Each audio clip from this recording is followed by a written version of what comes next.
Bonjour, bien je me présente. Je m'appelle Sosten Okumba Oyuma et je suis le président fondateur de la SOBI Holding LLC. La SOBI veut dire Sosten Okumba Business Investment.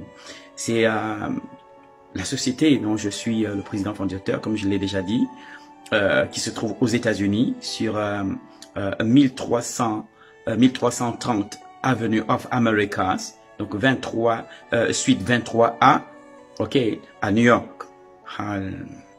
Bien, aujourd'hui, je voudrais vous parler de l'opportunité. L'opportunité, comme les Anglais disent, the way out, c'est-à-dire que le chemin de sortie, quelque chose à saisir, hein, une opportunité, et on va dire, ça peut être un homme, ça peut être une place, ça peut être un lieu, ok, mais dans notre cas, concernant l'entreprise, c'est une personne, une opportunité.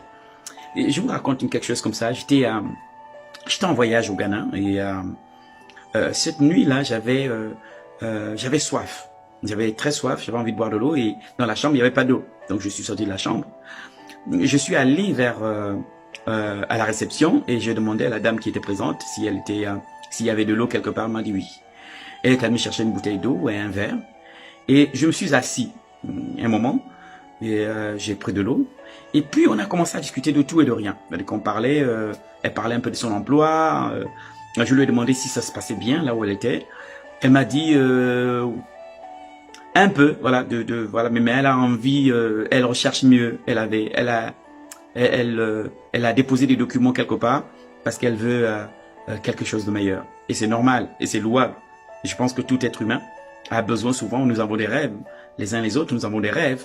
Et lorsque l'opportunité vient, ça veut dire que lorsqu'on croise la personne à même de nous amener là où on souhaite aller, eh ben, on s'accroche, on s'attache ou encore on voit dans quelle mesure la personne peut nous donner des clés pour progresser. Donc l'opportunité peut être une opportunité d'emploi. Ça veut dire que vous êtes arrivé, vous avez déposé dans cette société et puis c'était la dernière minute. Ou il y a fait longtemps que vous cherchez et puis quelque chose comme ça, quelqu'un vous donne une information. Ça peut être aussi une information clé qu'on vous donne l'opportunité. Ça peut être une personne, ça peut être une information, ça peut être un lieu, un endroit. Voilà. Et vous êtes justement là. Et vous savez, parfois les opportunités, tout le monde ne les voit pas. Mais vous devez avoir cette capacité, cette faculté à remarquer, à voir des opportunités. Et même en temps de crise, il y a toujours des opportunités. Et je termine ce que je disais pour la dame. Et puis elle me dit, j'ai déposé des dossiers et j'attends. Voilà, si j'ai mieux, puis je m'en vais. Et j'ai rigolé un peu parce que jusque-là, elle n'avait pas fait attention à l'endroit où elle travaillait. Je lui ai dit, vous êtes à la réception, vous travaillez à la réception? Elle me dit oui. Je lui ai dit, est-ce que vous avez, vous faites attention à toutes ces personnes qui viennent dans cet hôtel? Est-ce que vous avez idée des personnes que chaque jour vous saluez, qui viennent enregistrer et qui viennent demander de l'eau par exemple, qui viennent parfois vous demander quelque chose qui manque dans leur chambre et vous réagissez? J'ai dit, est-ce que vous avez idée, est-ce que vous êtes posé la question de savoir qui étaient ces personnes? Elle m'a regardé. J'ai dit, les personnes que tu recherches à l'extérieur passent ici tous les jours. Mais tu n'as jamais eu la présence d'esprit de te dire que parmi tous ces clients de l'hôtel, l'un peut être une opportunité pour moi. Et quand je parle d'opportunité, je ne parle pas voilà, d'aller, quand je parle aux femmes, c'est pas aller faire la cour à ce monsieur et tout le reste. Non, je parle sur le plan professionnel. Ou faire la cour à cette femme. C'est sur le plan professionnel. C'est peut-être une opportunité. Peut-être que cette dame ou ce monsieur, c'est un chef d'entreprise. Ça peut être quelqu'un qui a un projet et là, il cherche quelqu'un depuis. Et il se pourrait que cette personne soit vous. Mais vous n'avez jamais posé la question que toutes les personnes qui viennent à l'hôtel peuvent être pour vous. L'un d'entre eux peut être une opportunité. L'un ou l'une d'entre elles peut être une opportunité pour vous. Un deuxième cas. J'ai séjourné il y a pas longtemps dans un hôtel de Paris et à la réception il y avait un jeune homme. Alors comme je travaillais justement sur l'entreprise, j'avais besoin d'avancer sur l'entreprise au niveau des États-Unis et j'étais justement à la réception. Ils ont aménagé un espace mais vraiment convivial, un espace bien où tu peux t'asseoir et travailler. Et ce jour-là, j'ai travaillé toute la journée là en bas. J'ai pris un petit coin et j'ai bossé. Et je me rappelle celui qui était à la réception donc qui est au bar, exactement. Il y a un, j'aimais bien, il y a un cocktail que j'ai aimé, multifruits, et il savait à chaque fois, quand je lui disais, s'il te plaît, je vais boire quelque chose, il savait que c'était ça. Et il était tellement gentil. Et puis je l'ai appelé, je lui ai posé la question. Que fais-tu là? Il dit non, c'est un emploi saisonnier. J'ai dit donc en fait tu n'es pas embauché complètement. Il dit non. Je viens, je fais quelques heures et je pars et tout le reste. J'ai dit mais tu cherches mieux. Il me dit oui. J'ai dit mais c'est dingue. Tu as servi à boire à plusieurs personnes là. Et je t'ai pas vu entamer une conversation qui peut être professionnelle. Tu t'es pas intéressé à ce que fait ou ce que font ces hommes. Tu les as servis et puis ils sont partis.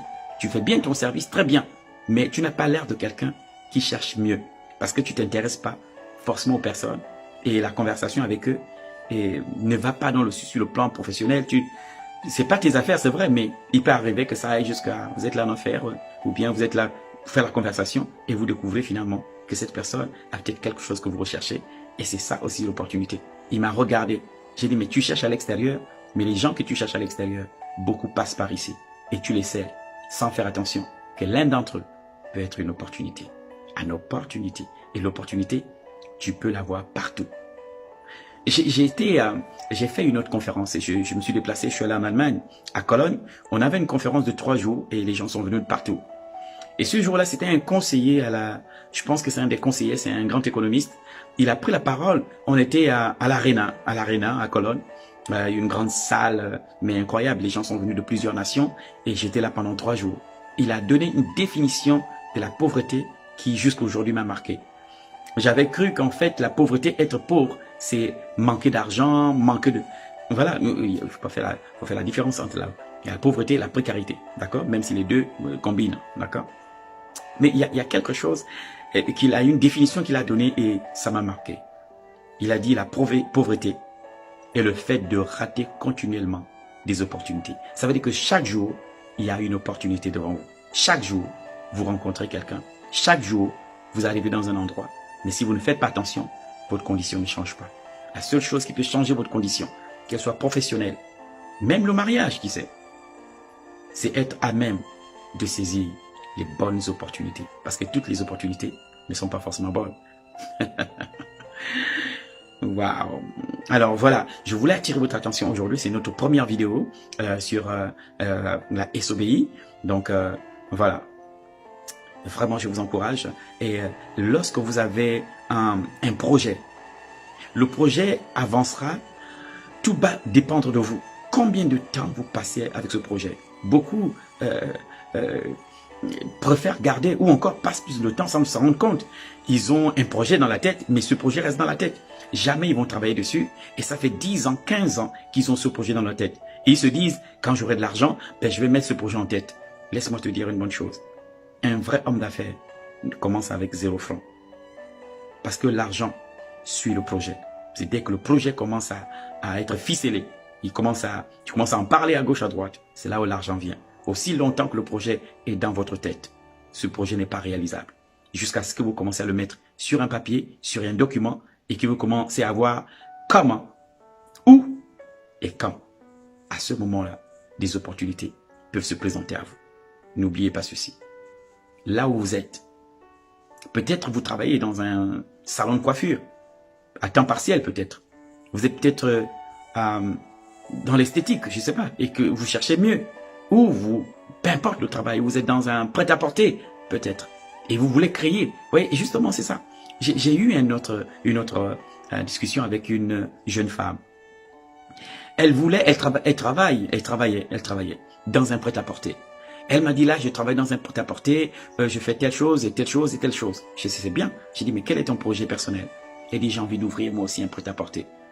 Et je lui dis, mais qu'est-ce que tu fais? Elle dit, non, pour le moment, je travaille, j'économise. Et quand le temps sera venu, je vais résilier mon contrat et puis aller ouvrir ma propre boîte. Et j'ai ri. Je lui dis, mais en fait, vous n'avez pas compris que là où vous êtes, c'est vraiment le lieu approprié. Vous ne remarquez pas, vous n'avez jamais fait attention au lieu d'approvisionnement, là où elle s'approvisionne. Vous n'avez pas fait attention au prix qu'elle fait, le prix d'achat et le prix de vente. Tout ça, vous êtes exactement à l'école dont vous avez besoin pour ouvrir votre prêt-à-porter, mais comme vous ne faites pas attention, vous avez l'impression que vous êtes à cet endroit pour rien. Vous ne savez pas que c'est un tremplin et qu'il y a des informations à prendre avant de continuer. Sinon, vous aurez le projet dans la tête et que vous allez sortir du prêt-à-porter, vous allez résilier votre contrat, eh bien, les choses ne risquent de ne pas vraiment changer parce qu'en fait, vous étiez au bon endroit pour apprendre comment gérer, comment s'approvisionner, comment fixer les prix et quels sont les différents. Parce que si vous regardez bien, eh bien, vous allez voir un petit peu où est-ce qu'elle s'approvisionne, chez quel vendeur et à combien elle achète. Toutes ces informations, si vraiment votre projet, c'est d'ouvrir un prêt-à-porter et que présentement vous travaillez dans le prêt-à-porter de quelqu'un, il y a des angles. Il y a des informations que vous allez devoir faire attention. Parce que là où vous êtes, c'est vraiment l'opportunité. Ça peut être dans un restaurant et que vous voulez avoir votre propre restaurant. Vous devez faire attention à l'endroit où vous êtes. Certainement, vous n'êtes pas là pour rien. Saisissez l'opportunité et apprenez.